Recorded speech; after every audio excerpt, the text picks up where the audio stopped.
ہو نہ سکا، لیکن قسم خدا کے مصطفیٰ کا صدقہ ہے، قرآن کے صرف مصطفیٰ جان رحمت حافظ نہ ہے، بلکہ مصطفیٰ جان رحمت علیہ السلام خود بھی حافظ ہیں، اور مصطفیٰ جان رحمت کی امت کے کتنے بچے قرآن کے حافظ نظر آ رہے ہیں۔ مدرسہ حاتم العلوم کے سالانہ جلسے میں آج آپ دیکھ لینا، یہ دو جو بچے مدرسہ حاتم العلوم نے تیار کیے ہیں، ان کے سینے میں صرف ایک قرآن کا پارہ نہیں ہے، صرف 2 سپارے نہیں ہیں، صرف 5، 6 اور 10 سپارے نہیں ہیں، بلکہ 30 سپارے ہیں۔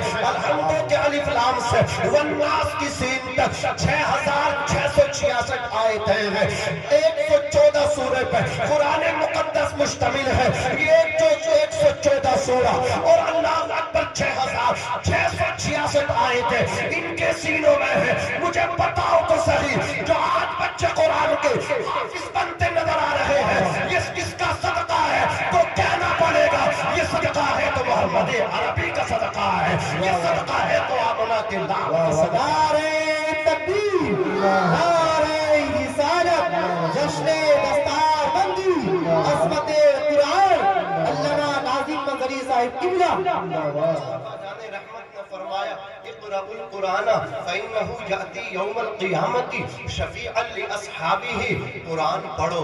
حضور کہہ رہے ہیں امتیوں قرآن سیکھو، امتیوں قرآن پڑھو۔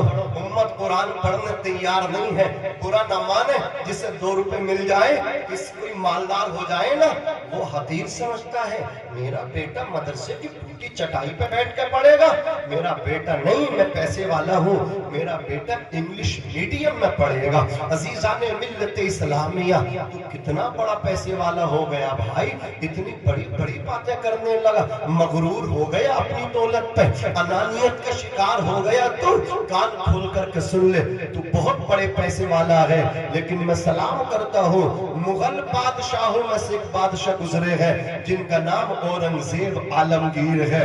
تو سب کچھ ہو سکتا ہے، ان سے زیادہ پاور والا نہیں ہو سکتا۔ وہ پورے بھارت پہ راج کرتے تھے اورنگزیب عالمگیر۔ انہوں نے اپنے بچے کا داخلہ کسی اسکول میں نہیں، بچے کا ایڈمیشن اورنگزیب عالمگیر نے مدرسے میں کرایا۔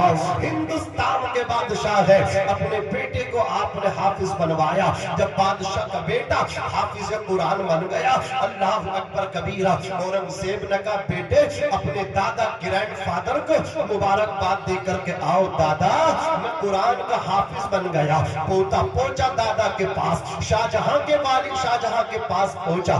شاہجہاں کون ہے؟ جنہوں نے دہلی کی جامع مسجد بنوائی، سبحان اللہ۔ جا کر کے پوتا بولا مبارک ہو دادا جی، میں قرآن کا حافظ بن گیا۔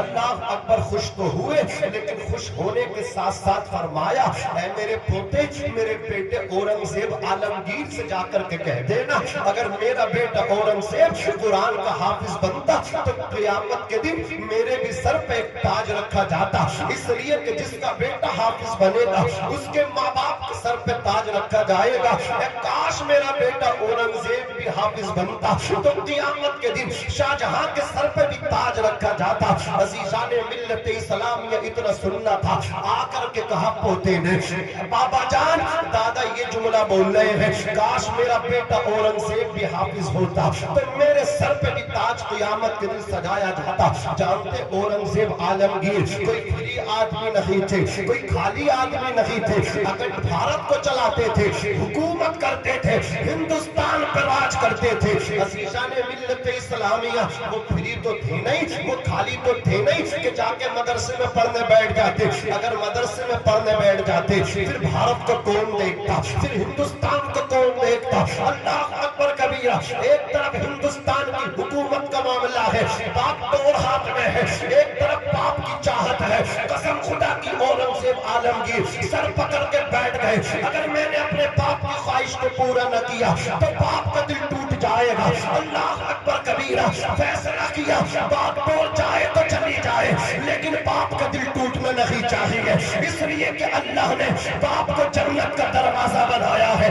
باپ اولاد کے لیے بڑی قربانیاں دیتا ہے، یہ باپ ہی تو ہے اپنے بچوں کے لیے اللہ اکبر بھوکا بھی رہتا ہے، پردیس میں بھی جاتا ہے، اپنے پیٹ کی آگ بجھانے نہیں جاتا، اپنے بچوں کو عزت کے لقمے کھلانے کے لیے پردیس آدیش جاتا ہے، باپ کی خواہش ہوتی ہے میں خود تو انگوٹھا چھاپ ہوں، میرا بیٹا ان پڑھ نہ رہے، میں خود تو مزدور ہوں لیکن میرا بیٹا مزدور نہ رہے۔ باپ کی تو دنیا کے اندر ایسا واحد انسان ہے جو اپنے بیٹے کو اپنے سے زیادہ کامیاب دیکھنا چاہتا ہے، جو اپنے بچے کو اپنے سر اوپر دیکھنا چاہتا ہے۔ یہ باپ ہی تو ہے اپنے بیٹے کے لیے اپنی جوانی لگا دیتا ہے، اپنی زندگی قربان کر دیتا ہے اپنے بچے کے لیے، لیکن یہی بچے بوڑھے باپ سے کہتے ہیں جوانی میں تم نے ہمارے لیے کیا کیا ہے۔ میں کہنا چاہتا ہوں وہ نادان باپ سے کہتا کیا کیا ہے، تیرے باپ نے وہ کیا ہے، کان کھول کر کے سن لے۔ شاعر کہتا ہے دھوپ کیسی بھی ہو سایہ نہیں کھونے دیتا،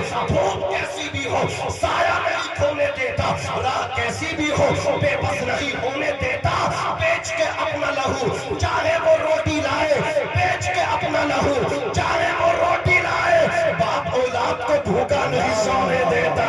نعرہ تکبیر، نعرہ رسالت، مفتی ناظم رضا مندری۔ اورنگزیب عالمگیر سبحان اللہ سبحان اللہ، باپ کی دلجوئی کے لیے تمنا پوری کرنے کے لیے ہندوستان کو بھی سنبھالنا اور قرآن مقدس بھی حفظ کرنا۔ 1 مہینہ ہو گیا پڑھتے رہے، یاد کرتے رہے، 2 مہینے گزرے 3، یہاں تک کہ مہینے گزرے 6 اور قرآن کے ہو گئے کمپلیٹ حافظ۔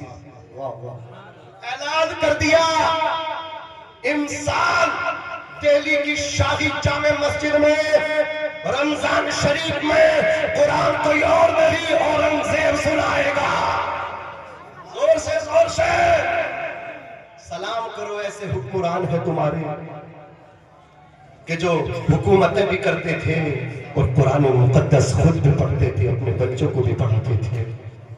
پھر جب لوگ نکلتے تھے بستیوں سے تو انہیں کسی اور چیز سے پہچان کرنے کی ضرورت نہیں پڑتی تھی، بلکہ بستیوں کے اندر سے گھروں سے فجر کی نماز کے بعد جب سورہ یاسین